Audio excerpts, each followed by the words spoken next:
ओम नमः शिवाय। सुनते हैं आगे की कथा। ब्रह्मा जी कहते हैं, नारद, परमात्मा हर की यह बात सुनकर और उनके आनंददायी रूप का दर्शन पाकर पार्वती को बड़ा हर्ष हुआ। उनका मुख प्रसन्नता से खिल उठा। वे बहुत सुख का अनुभव करने लगी। फिर उन महासाध्वी शिवा ने अपने पास ही खड़े हुए भगवान शिव से कहा। पार्वती बोली, देवेश्वर, आप मेरे स्वामी हैं। प्रभु, पूर्व काल में आपने जिसके लिए हर्षपूर्वक दक्ष के यज्ञ का विनाश किया था, उसे क्यों भुला दिया था? वे ही आप हैं और वही मैं हूँ।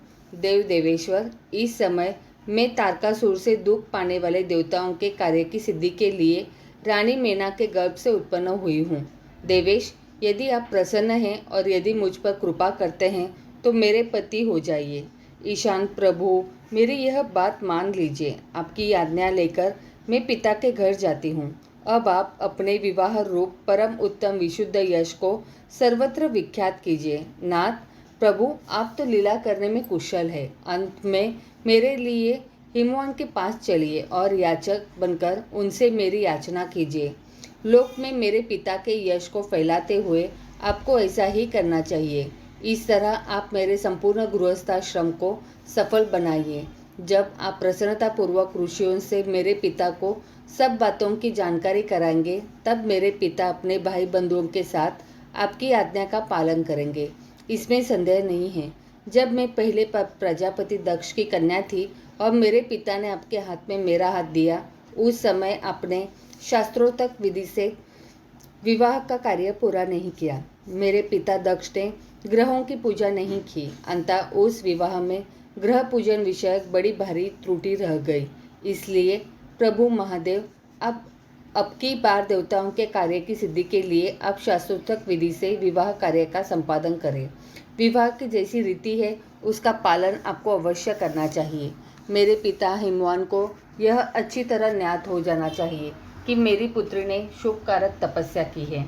पार्वती की ऐसी बात सुनकर भगवान सदाशिव बड़े प्रसन्न हुए और उनसे हंसते हुए से प्रेमपूर्वक में बोले। शिव ने कहा, देवी महेश्वरी, मेरी यह उत्तम बात सुनो। यह उचित, मंगलकारक और निर्दोष है। इसे सुनकर वैसा ही करो। वरान्य ब्रह्मा आदि जितने भी प्राणी हैं वे अब अनित्य है। भामिनी, यह सब जो कुछ दिखाई देता है उसे नश्वर समझो। मैं निर्गुण परमात्मा ही गुणों से युक्त हो एक से अनेक हो गया हूँ, जो अपने प्रकाश से प्रकाशित होता है। वही परमात्मा मैं दूसरे के प्रकाश से प्रकाशित होने वाला हो गया। देवी, मैं स्वतंत्र हूँ, परंतु तुमने मुझे परतंत्र बना दिया। समस्त कर्मों को करने वाली प्रकृति एवं महामाया तुम ही हो। यह संपूर्ण जगत मायामन ही रचा गया है। मुझ सर्वात्मा परमात्मा ने अपनी उत्तम बुद्धि के द्वारा इसे धारण मात्र कर रखा है। सर्वत्र परमात्मा भाव रखने वाले सर्वात्मा पुण्यवानों ने इसे अपने भीतर सींचा है तथा यह तीनों गुणों से आविष्टित है। देवी, वर वर्णिनी कौन मुख्य ग्रह है, कौन से ऋतु समूह है अथवा कौन दूसरे दूसरे उपग्रह है, इस समय तुमने शिव के लिए क्या कहा है, किस कर्तव्य का विधान किया है और गुण और कार्य के भेद से हम दोनों ने इस जगत में भक्त वत्सलता के कारण भक्तों को सुख देने के हेतु अवतार ग्रहण किया है। तुम ही रसत्व तमोमयी सूक्ष्म प्रकृति हो, सदा व्यापार कुशल सगुना और निर्गुणा भी हो। सुमध्य में मैं यहाँ संपूर्ण भूतों का आत्मा निर्विकार एवं निरीह हूँ। भक्त की इच्छा से मैंने शरीर धारण किया है। शैलजे, मैं तुम्हारे पिता हिमालय के पास नहीं जा सकता तथा भिक्षुक होकर किसी तरह तुम्हारी उनसे याचना भी नहीं कर सकता। गिरिराज नंदिनी, महान गुणों से अत्यंत गौरवशाली महात्मा पुरुष भी अपने मुंह से देही यह बात निकाल देने पर तत्काल लघुता को प्राप्त हो जाता है। कल्याणी, ऐसा जानकर हमारे लिए क्या कहती हो? भद्रे, तुम्हारी आज्ञा से मुझे सब कुछ करना है। अंतः जैसी तुम्हारी इच्छा हो वैसा करो। महादेव जी के ऐसा कहने पर भी सती साध्वी कमल लोचना महादेवी शिवा ने उन भगवान शंकर को बारंबार भक्ति भाव से प्रणाम करके कहा। पार्वती बोली, नाथ, आप आत्मा है और मैं प्रकृति। इस विषय में विचार करने की कोई बात नहीं है। हम दोनों स्वतंत्र और निर्गुण होते हुए भी भक्तों के अधीन होने के कारण सगुण हो जाते हैं। शंभु, प्रभु, आपको प्रयत्न पूर्वक मेरी प्रार्थना के अनुसार कार्य करना चाहिए। शंकर, आप मेरे लिए याचना करें और हिमवान को दाता बनने का सौभाग्य प्रदान करें। महेश्वर, मैं सदा आपकी भक्ता हूँ, अतः मुझ पर कृपा कीजिए। नाथ, सदा जन्म जन्म में मैं ही आपकी पत्नी होती रहूं। आप परब्रह्म परमात्मा है, निर्गुण है, प्रकृति से परे है, निर्विकार, निरीह एवं स्वतंत्र परमेश्वर है। तथापि भक्तों के उद्धार में संलग्न होकर यहाँ सगुण भी हो जाते हैं, स्वात्माराम होकर भी लीला विहार बन जाते हैं, क्योंकि आप नाना प्रकार की लीलाएं करने में कुशल हैं। महादेव महेश्वर, मैं सब प्रकार से आपको जानती हूँ, सर्वज्ञ। अब बहुत कहने से क्या लाभ, मुझ पर दया कीजिए। नाथ, महान अद्भुत लीला करके लोक में अपने सुयश का विस्तार कीजिए, जिसे गा गा कर लोग अनायास ही भाव सागर से पार हो जाए। ब्रह्मा जी कहते हैं, नारद, ऐसा कहकर गिरिजा ने महेश्वर को बारंबार प्रणाम किया और मस्तक झुकाकर हाथ जोड़ वे चुप हो गई। उनके ऐसा कहने पर महात्मा महेश्वर ने लोक लीला का अनुसरण करने के लिए वैसा करना स्वीकार कर लिया। पार्वती ने जो कुछ कहा था उसी को प्रसन्नता पूर्वक करने के लिए उद्यत होकर वे हंसने लगे। तदंतर हर्ष से भरे हुए शंभु अंतर्ध्यान हो कैलाश को चले गए। उस समय काली के विरह से उनका चित्त उन्हीं की ओर खिंच गया था। कैलाश पर जाकर परमानंद में निमग्न हुए महेश्वर ने अपने नंदी आदि गणों से वह सारा वृत्तांत कह सुनाया। वे भैरव आदि सभी गण भी वह सब समाचार सुनकर अत्यंत सुखी हो गए और महान उत्सव करने लगे। नारद, उस समय वह महान मंगल होने लगा, सबके दुख नष्ट हो गए तथा रुद्रदेव को भी पूर्ण आनंद प्राप्त हुआ। ब्रह्मा जी कहते हैं, नारद, भगवान शंकर के अपने स्थान को चले जाने पर सखियों सहित पार्वती भी अपने रूप को सफल करके महादेव जी का नाम लेती हुई पिताजी के घर चली गई। पार्वती का आगमन सुनकर मैना और हिमाचल दिव्य रथ पर आरूढ़ हो हर्ष से विहल होकर उनकी अगवानी के लिए चले। पुरोहित, पूर्ववासी, अनेकानेक सखिया तथा अन्य सब संबंधी भी आ पहुँचे। पार्वती के सारे भाई मैनाक आदि बड़े हर्ष के साथ जय जयकार करते हुए उन्हें घर ले आने के लिए गए। इसी बीच में पार्वती अपने नगर के निकट आ गई। नगर में प्रवेश करते समय शिवा देवी ने माता पिता को देखा, जो अत्यंत प्रसन्न हो और हर्ष से विहलचित होकर दौड़े चले आ रहे थे। उन्हें देखकर हर्ष से भरी हुई काली ने सखियों सहित प्रणाम किया। माता पिता ने पूर्ण रूप से आशीर्वाद दे पुत्री को छाती से लगा लिया और वो मेरी बच्ची ऐसा कहकर प्रेम से विहल हो रोने लगे। तत्पश्चात अपने घर की दूसरी दूसरी स्त्रियों तथा भाभियों ने भी बड़ी प्रसन्नता के साथ प्रेम पूर्वक उन्हें भुजाओं में भरकर भेंटा। देवी, तुमने अपने कुल का उद्धार करने वाले उत्तम कार्य को अच्छी तरह सिद्ध किया है। तुम्हारे सदाचरण से हम सब लोग पवित्र हो गए। ऐसा कहकर सब लोग हर्ष के साथ पार्वती की बुरी बुरी प्रशंसा करते हुए उन्हें प्रणाम करने लगे। लोगों ने चंदन और सुंदर फूलों से शिवा देवी का सानंद पूजन किया। उस अवसर पर विमान पर बैठे हुए देवताओं ने पार्वती को नमस्कार करके उन पर फूलों की वर्षा करते हुए स्तुति की। नारद, उस समय तुम्हें भी एक सुंदर रथ पर बिठाकर ब्राह्मण आदि सब लोग नगर में ले गए। फिर ब्राह्मणों, सखियों तथा दूसरी स्त्रियों ने बड़े आदर के साथ शिवा का घर के भीतर प्रवेश कराया। स्त्रियों ने उनके ऊपर बहुत सी वस्तुएं निछावर की। ब्राह्मणों ने आशीर्वाद दिए। मुनीश्वर, पिता हिमवान और माता मेनका के बड़ी प्रसन्नता हुई। उन्होंने अपने गृहस्थ आश्रम को सफल माना और यह अनुभव किया कि कुपुत्र की अपेक्षा सुपुत्री ही श्रेष्ठ है। गिरिराज ने ब्राह्मणों और वंदीजनों के धन दिया और ब्राह्मणों से मंगल पाठ करवाया।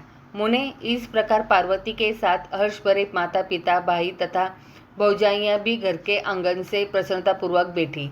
तदंतर हिमवान प्रसन्न चित्त से सबका आदर सत्कार करके गंगा स्नान के लिए गई।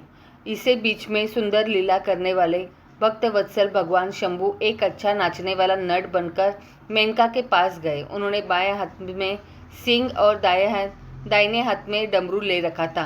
पीठ पर कथरी रख छोड़ी थी। लाल वस्त्र पहने वे भगवान रुद्र नाच और गाने में अपनी निपुणता का परिचय दे रहे थे। सुंदर नट का रूप धारण किए हुए भगवान शिव ने मेनका के पास बैठी हुई स्त्रियों की टोली के समीप सुंदर नृत्य किया और अत्यंत मनोहर नाना प्रकार के गीत गाए। उन्होंने वहां सुंदर ध्वनि करने वाले श्रृंग और डमरू को भी बजाया तथा नाना प्रकार की बड़ी मनोहारिणी लीला की। नटराज की उस लीला को देखने के लिए नगर के सभी स्त्री, पुरुष एवं बालक और वृद्ध भी सहसा वहां आ पहुंचे। मुने उस सुमधुर गीत को सुनकर और उस मनोहर उत्तम नृत्यों को देखकर वहां आए हुए सब लोग तत्काल मोहित हो गए। मैना भी मोही गई। उधर पार्वती ने अपने हृदय में भगवान शंकर का साक्षात दर्शन किया। वे त्रिशूल आदि चिन्ह धारण किए अत्यंत सुंदर दिखाई देते थे। उनका सारा अंग विभूति से विभूषित था। वे हड्डियों की माला से अलंकृत थे। उनका मुख सूर्य, चंद्र एवं अग्नि रूप 3 नेत्रों से उद्भासित था। उन्होंने नाग का यज्ञोपवीत धारण किया था। उनके उस सुरम्य रूप को देखकर दुर्गा प्रेमावेश से मूर्छित हो गई। गौरवर्ण विभूषित दीन बंधु, दया सिंधु और सर्वथा मनोहर महेश्वर पार्वती से कह रहे थे कि वर मांगो। अपने हृदय में विराजमान महादेव जी को इस रूप में देखकर पार्वती देवी ने उन्हें प्रणाम किया और मन ही मन यह वर मांगा कि आप मेरे पति हो जाइए। प्रीति युक्त हृदय से शिवा को वैसा कल्याणकारी वर देकर वे पुनः अंतर्ध्यान हो गए और वहां पूर्ववत भिक्षा मांगने वाला नट बनकर उत्तम नृत्य करने लगे। उस समय मैना सोने की थाली में रखे हुए बहुत से सुंदर रत्न ले उन्हें प्रसन्नता पूर्वक देने के लिए गई। उनका वह ऐश्वर्य देखकर भगवान शंकर मन ही मन बड़े प्रसन्न हुए, परंतु उन्होंने उन रत्नों को स्वीकार नहीं किया। वे भिक्षा में उनकी पुत्री शिवा को ही मांगने लगे और पुनः कौतुकवश सुंदर नृत्य एवं गान करने को उद्यत हुए। मैना उस भिक्षुक नट की बात सुनकर अत्यंत कुपित हो उठी और उसे डांटने फटकारने लगी। उनके मन में उसे बाहर निकाल देने की इच्छा हुई। इसी बीच में गिरिराज हिमवान गंगा जी से नहाकर लौट आए। उन्होंने अपने सामने उस नराकार भिक्षुक को आंगन में खड़ा देखा। मैना के मुख से सारी बातें सुनकर उनको भी बड़ा क्रोध हुआ। उन्होंने अपने सेवकों को आज्ञा दी कि इस नट को बाहर निकाल दो।